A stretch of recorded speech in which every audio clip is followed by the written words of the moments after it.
Good day, lords and ladies of the internet. I am your host, the Parafox Archangel, the English gentleman of the internet, and welcome back to 60 Parsecs, where today we are going to be trying a baby's mission. ASTROCITIZENS, assemble! Baby is leading a rescue mission to save 3 brave ASTROCITIZENs stranded on an irradiated planet. Can he succeed despite constant attack by space pirates? Rescue 3 crashed ASTROCITIZENs, fully upgrade the crafting system, and heal the unlikely visitor. Sounds like quite the challenge. I wonder what your bonus is going to be, baby. Day 1. Oh, we're by ourselves. I suppose after we rescue those certain ASTROCITIZENs, we're likely going to unlock things, aren't we? Rise and shine, Captain Bronco. You have finally reached your destination. Now that you're on planet Phobonos, your mission is to rescue 3 ASTROCITIZENs that crashed here a few days ago, assuming they're still alive. I activated the beacon on top of the shuttle. It should help pinpoint our location for the crashed astronauts. Unfortunately, it might also attract unwanted attention. So keep your guard up at all times. Make sure the beacon remains activated and wait for your ASTROCITIZENs to find you. Good luck, Captain. We don't start with much, do we? The walls are closing in. You're growing paranoid. Claustrophobia is what the cause of the day is. Captain's goal: become friends with 3 of your crewmates. Ah, how is that possible? Oh, they gave him average strength. Friendly. Crew morale bonus. Everyone loves baby. Or at least they should. Fair enough. Over a hillcock nearby, you find a strange car-like vehicle with a scrappy humanoid robot mulling around it. Son, why did you suddenly come out? You were raining a moment ago. There, hopefully I'm not too dark on the video anymore. I just really can't stand sunlight in my eyes. The bot appears to be a recycling droid, picking up bits of dirt and mushrooms, consuming them and then vomiting them back out.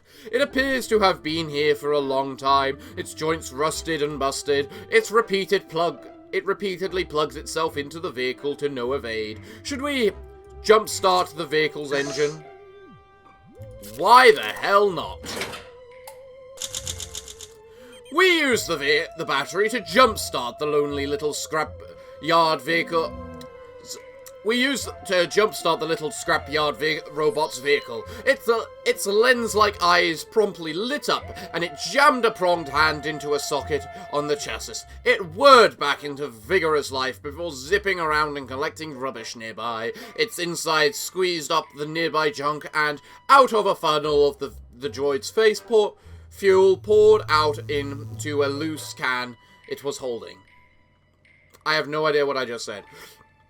It handed the liters of gas to us, hopping into the vehicle, buzzing and squeaking, and zoomed off across the grimy dunes. It turned out androids do dream of electric jeeps. Well, we still need another bunch to upgrade the crafting module, so... A clang rings out against the shuttle's hull. There isn't anything on the outside of the ship, so it must have come from the inside. You peek through a crack into the interior hull paneling to find a stowaway, a little humanoid hiding into a damp shadows of the hull. He looks like one of the suit-skinned natives of this world. Would you like to try and nab him by force or outwit him? Well, obviously I'm going to choose the force option. I'm baby. Your attempt to catch the alien stowaway was partially unsuccessful. So it would have been unsuccessful no matter what. You worked out where he was hiding, quickly ripped off the panel, and caught him by the sleeve of his hazmat-like suit. The alien's outfit tore when you gripped it, and he ran off with a can of soup before you could catch him. The pathetic pilferer. Our routine has just... Oh, that's the average stat, I'm guessing. Our routine has just become less plain. Some adorable duck-billed creatures have appeared. Let's force them out, shall we?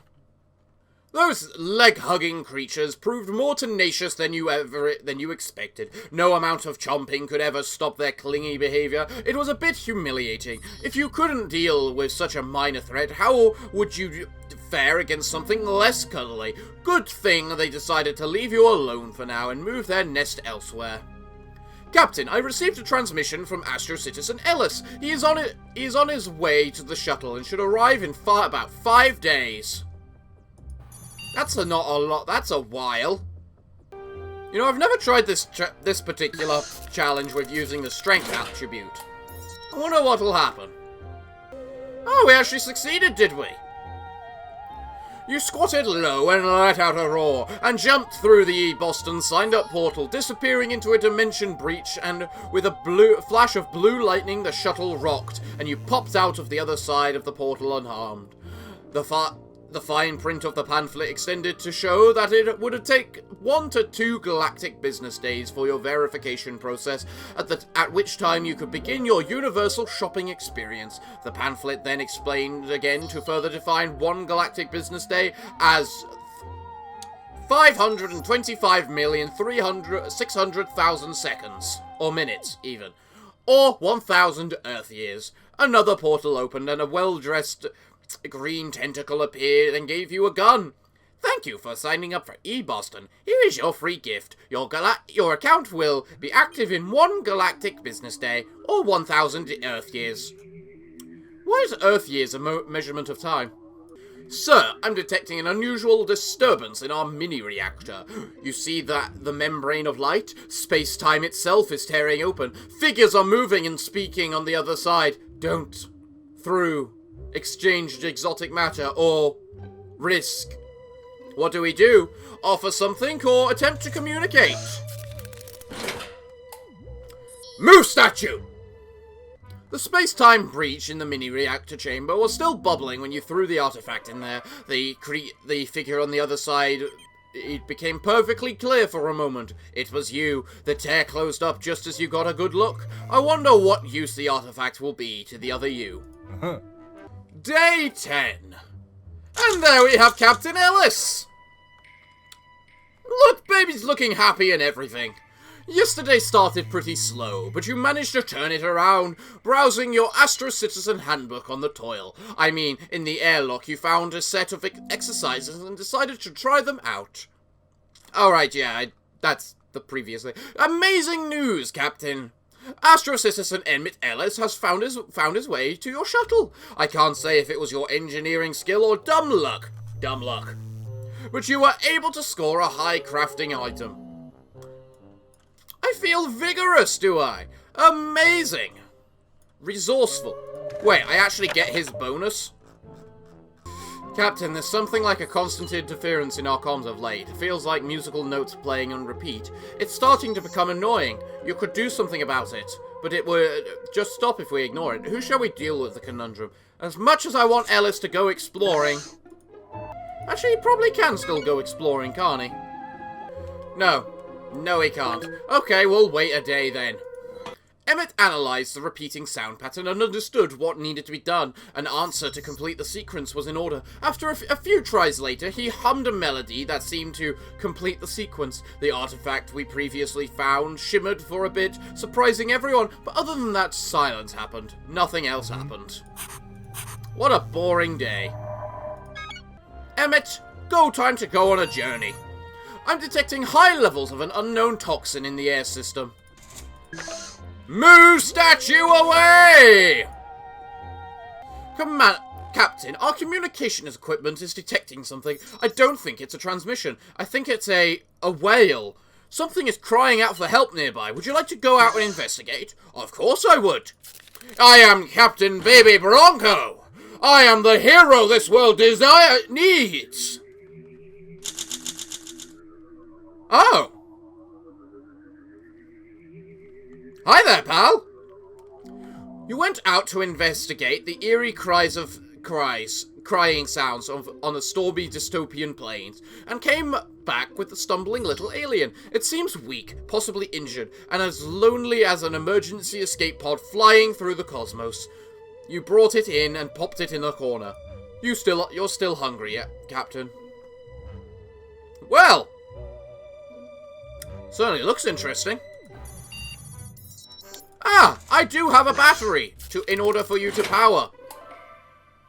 I could have sent the battery with Emmet so he could get some power to stuff. You ran the weather monitoring systems on the battery power. The storm moved south, and by morning you were spared by most of it.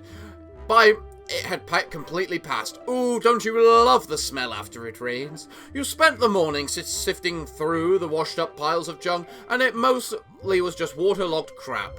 You did find a lighter, though. Oh, we got the two-dimensional species again. We always deal with the communicator. You know what? I really feel like just shoving the lighter in their face and see what happens. Day 16. The two-dimensional species invaded our ship. You could not see them coming until you turned on a lighter. Suddenly, the empty space around you cast a multitude of shadows on every wall. Invisible to the 2D world most of the time, they could not handle the spotlight. Bashfully, they slipped out one by one. Staring might be rude, but apparently it wins battles and saves lives. Emmet has returned, Captain. He faced down several people with his trusty pistol. He found some materials, some chemicals, and a sock puppet, and a bunch of food.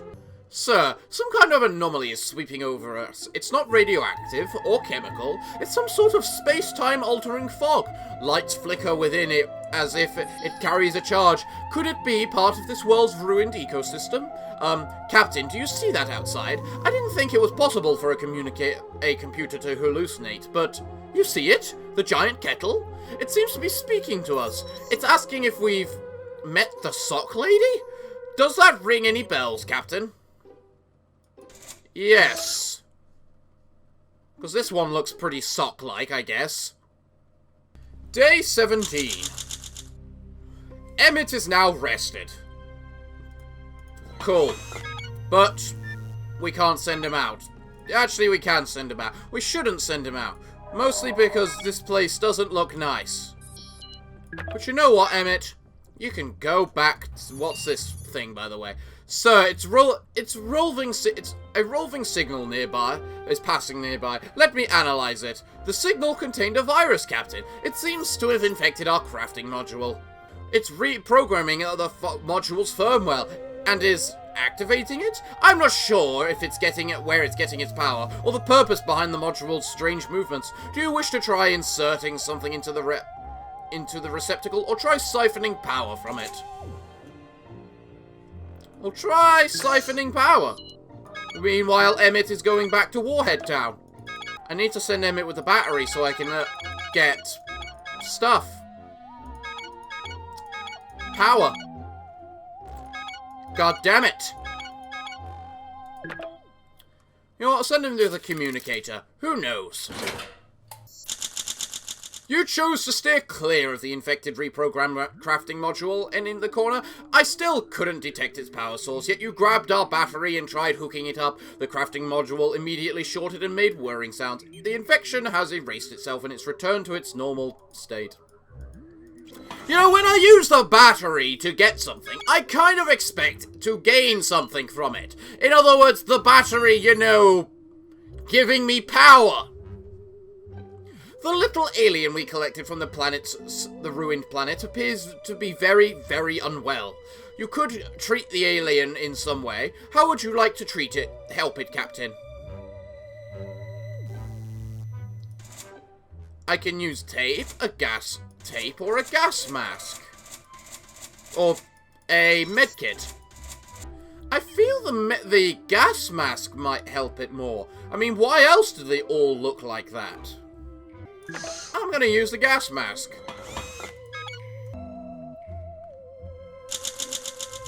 Well, aren't you looking interesting?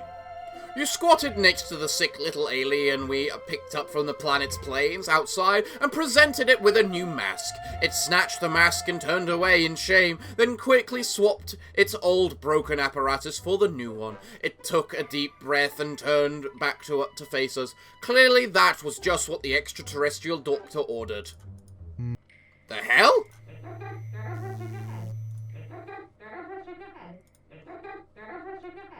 Well, you have a very interesting sound.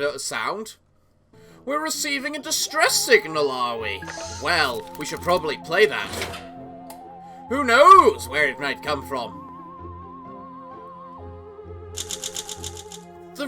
We retrieved this transmission yesterday. It turns out it was a message from a group of survivors lost in space. Unfortunately, we don't know their exact location. Damn. We came across one of the planet's apparent inhabitants. The alien, carrying a heavy-looking case, entered a nearby bunker-looking structure and you followed. He left his armor-like suit and the case on the rack, with multitude of others' cases and suits. The alien is apparently taking a shower. Act fast. Will you snatch one of the suits and run, or force a random case open? Strength option every time. What's in the case? The end?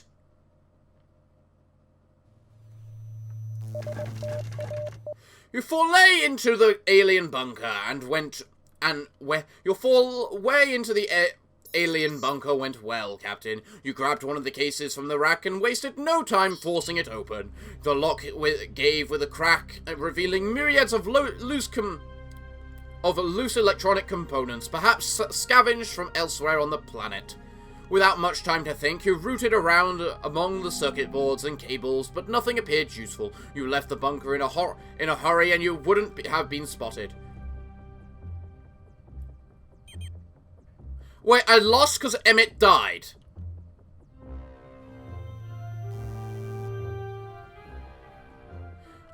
I've lost track of Emmet, Captain. He slinked into the streets of the father-like site on the southern horizon and disappeared, probably for good. You are still quite alert. Captain Bronco, you were supposed to rescue your fellow ASTROCITIZENS, not lead them to their doom. I'm afraid I have no other option than to take command away from you.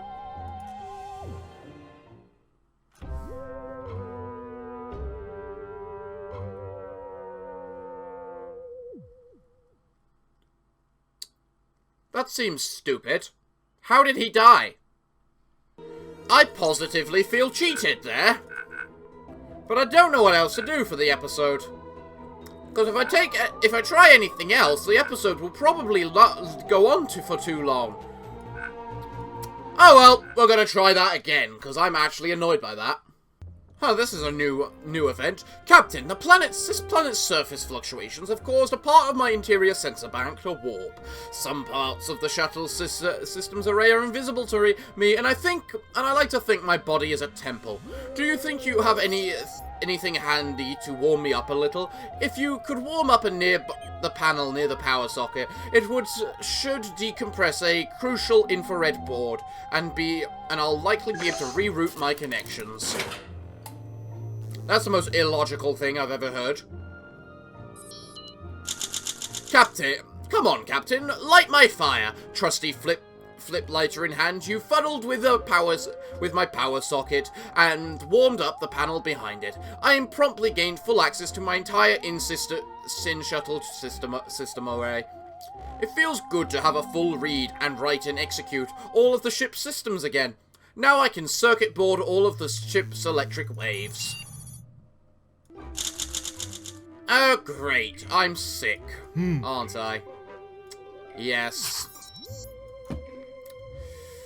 Sometimes the RNG of this game really likes to screw you.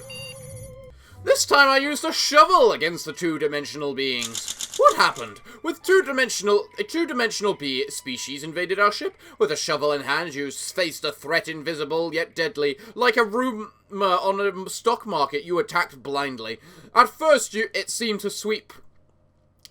your sweep slid off thin air, but soon angry yells changed into squeals. With each sweep of the shovel, you forgot your fear, uncertainty, even hunger, and only the thrill of victory remained. You deserve a horse and armor when you wield a shovel like that, Captain.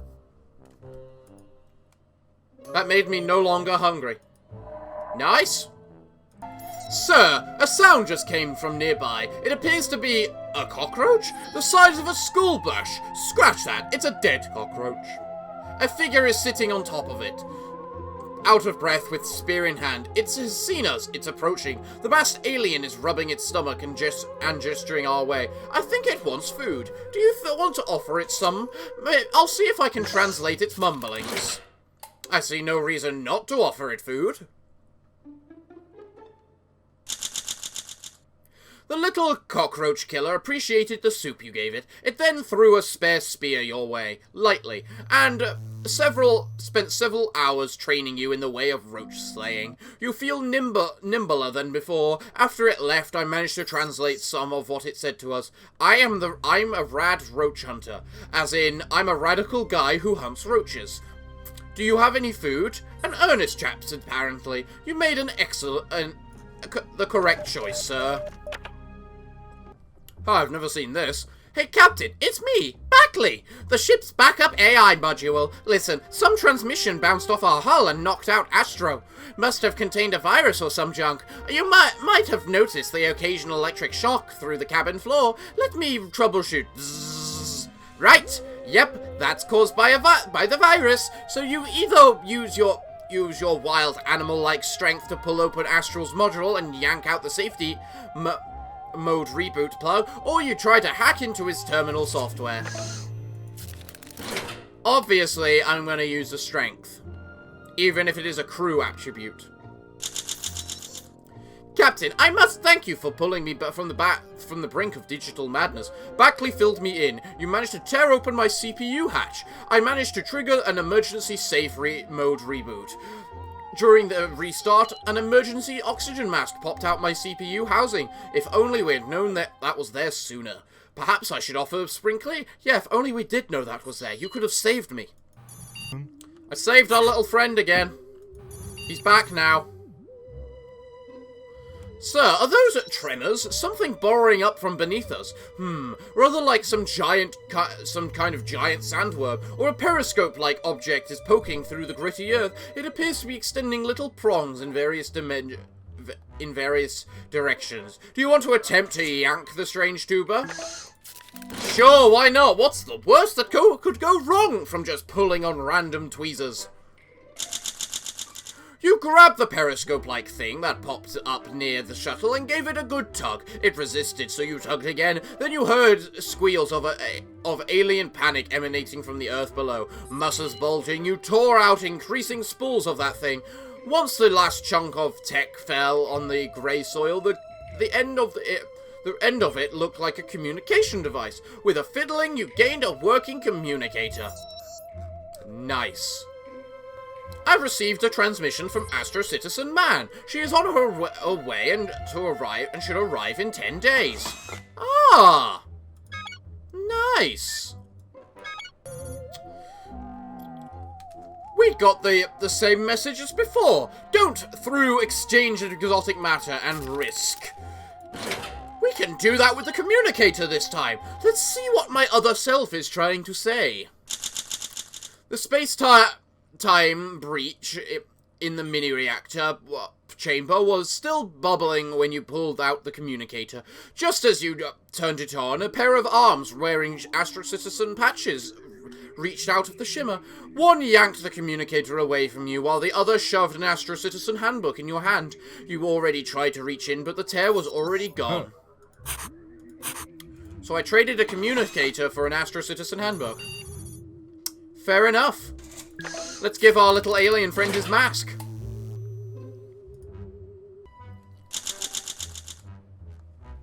Huh. I got an armored vest.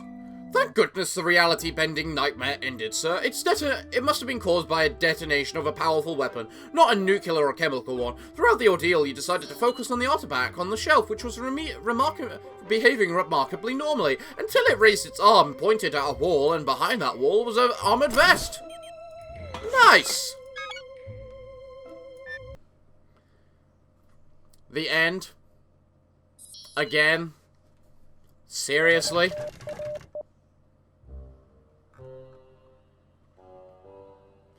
Why have you lost track of Emmet again?